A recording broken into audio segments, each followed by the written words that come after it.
Welcome to the Daughter Arise channel. My name is Yvonne and this channel is all about bringing you content surrounding childhood sexual abuse. On this channel I talk about topics to do with it. I also share my experiences of things that I went through, things I found hard, challenging, things I found helpful or encouraging, in hopes of encouraging other survivors of childhood sexual abuse, just to bring empowerment and encouragement to people as well. So if you like this type of content, please hit the subscribe button and the notification bell so that you can be notified of any new uploads. And don't forget to hit the like button if you like the videos. So first of all, before I get into this video, I just want to thank you all my subscribers, for supporting me on this channel. It has been really encouraging to me. I have seen that you really like the content that I share on my videos. So just thanks again for the encouragement, and to my new subscribers, welcome as well. So in today's video, I just want to offer some encouragement to partners of survivors of trauma. If you didn't know, over the last couple of videos, I shared my experiences of being in a relationship with trauma, and also I shared from the perspective of my husband what it was like to go out or be in a relationship with somebody that has gone through childhood sexual abuse. If you haven't seen those videos, I will leave a link to the first part of the video at the top of this one, and also I will leave a link to the second one in the description box. Also as well, I just want to share with you that my book Daughter Arise, my autobiography, is available on ebook now as well, and also my Choose Life book, which is a practical empowerment educational workbook for survivors, is available in paperback as well, and I will leave links to all those in the description box. If you are a partner of a survivor of childhood trauma, I just want to encourage you. First tip I want to give to you is to try and find support for yourself outside of your relationship. Being in a relationship with somebody that's gone through childhood sexual abuse, I can speak from my own experience and from the perspective of my husband, can be quite intense. Living with somebody who is going through a lot of pain and trauma because of their experiences, it is important for you to find a support network outside of the relationship. That could be trusted family members or friends. That could be maybe a support group. They're very few and far between support groups for partners of those who have experienced trauma. It might be worth having a look on Google to see if you can find something. It may also involve you going to counselling yourself and getting that support. It's important to have a trusted network outside of the relationship where you can talk about your own struggles or things that you may find frustrating, or even to just get some encouragement. So the next thing I want to share with you, if you are in a relationship with somebody that's gone through childhood trauma, is to gain some knowledge about CSA, about childhood sexual abuse.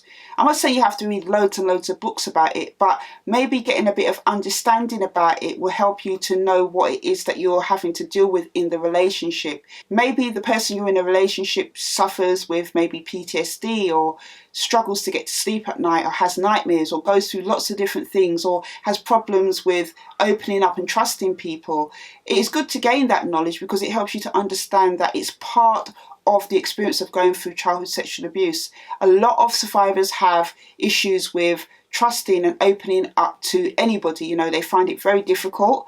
I'm not saying it's like that for everybody, but for a large majority of people, it is like that. That is what they experience. Sometimes it can be hard for a partner to believe that when they experience being pushed away by the person they love, that it's not about them, that it feels like personal rejection.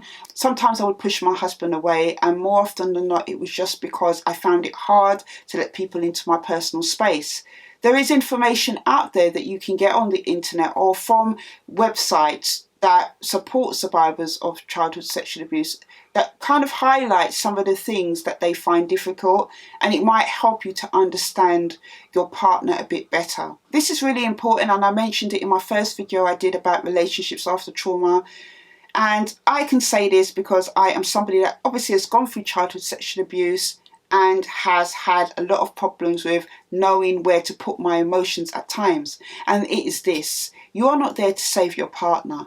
You're not there to rescue your partner from their issues with childhood sexual abuse. And I'm not saying that to be cruel to the person that's been through it, because I've been there and I've gone through that process. Yes, it is very hard to see the person that you love in trauma, in pain. And obviously, naturally, because it's somebody you love, you want to rescue them from that pain. But you're not going to be able to do that.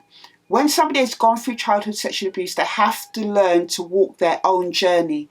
It is going to be up to them to go and take that next step to get that support or help to address those issues, those things that have been left behind. You are not going to be able to do it. And you will find after a while, if you are somebody who is always trying to please your partner, somebody who's always trying to rescue your partner, make things easier for your partner who's gone through childhood sexual abuse, after a while you're going to start to feel emotionally and mentally drained. And I'm not saying it to be cruel, as I said, I'm saying it because it is the truth. Each survivor, they have to get to a point where they reach out for help. I had to go through my own journey, so I understand how difficult it can be. When I reached out for help, it made it more better for me and my husband, because then he was able to support me in that. And that is what you should be able to do. You are there to support your partner, not rescue them.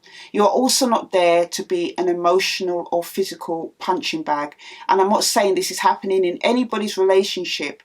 I have come across experiences where, because the person is angry maybe at the abuser, angry at what's happened to them, they will take it out on their partner. I have done this myself at times, and I'm not happy to say that, but it's something that I did early on in my years of being in a relationship. I would take my frustrations out on my husband. Nobody's there to be an emotional punching bag for anybody. The onus is on your partner to take the steps to become the person that they want to be.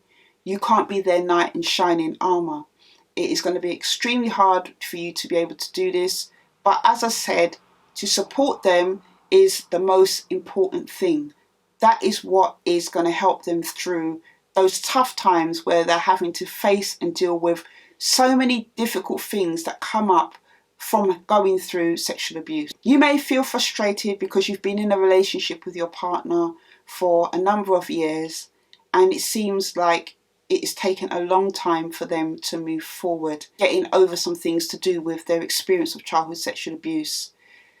There is no time limit on how long it takes to heal, unfortunately. And I can understand the frustration from the partner's side, because as I've shared in other videos, you just want a healthy relationship. You just want to be able to just do things or have intimacy in the way you like, or do things with your partner that is not always clouded with their experience of going through childhood sexual abuse. The only thing that I can say to you is that it does take time. You know, nothing happens overnight. Something that I remember a friend said to me many years ago, I touched upon it in my books, Choose Life and Daughter Rise, that when you've gone through sexual abuse, it can take as long as the experience, or even longer, or even a lifetime to get over it. But the thing is, I found when I put in the work, when I utilised my faith in God, when I, used my support network and really pushed through some of those issues, I found that my healing process was progressive. I think it's important to talk to your partner about any concerns that you have.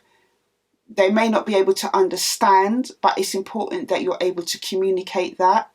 It does take a long time to recover from something like this. There is no time limit on how long it takes to heal from childhood sexual abuse. And it really is a decision you have to make about whether you can be in it for the long haul. It's hard to hear, but it is something that is necessary to hear, because there is no time limit on somebody's healing or how long it will take them to love you in the way you want them to love you. No one knows. So these are just things that you need to maybe think about. Just the same way you build a support network outside of your relationship that can encourage and empower and help you to, voice your concerns. The same way I would say is to have hobbies and interests outside of your relationship. Don't desert the things that you love. Do things that help you to feel refreshed. Do things that help you to continue to engage your own passions in life.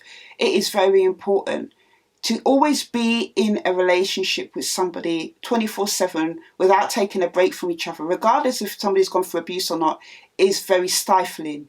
You both need to have hobbies and interests outside of your relationship. This can also help your relationship because when you come back together, you have things to talk about. You can talk about the things that you were doing that you really enjoyed and loved and share those experiences. And also your partner can do that as well. Then it won't feel as intense. Spend time with each other, doing things together, sharing your common interests as well. What is it that the both of you love to do together? What is it you like to do? Is it going for walks? Is it watching certain programs? Is it like doing a hobby together like sports? Remember to do those couple things that you enjoy doing.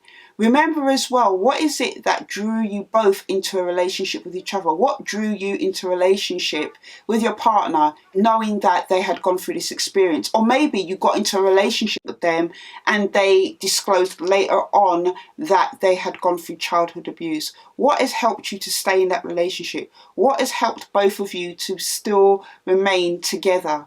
Focus on these things. Focus on your common interests. These are just some tips I wanted to share with you if you are in a relationship with somebody that has gone through childhood sexual abuse. I hope that you find these tips encouraging. I hope that they are helpful in some way. Maybe one or two of them you haven't thought about. In whatever way, I just hope that you're able to embrace some of them. So until the next video, take care.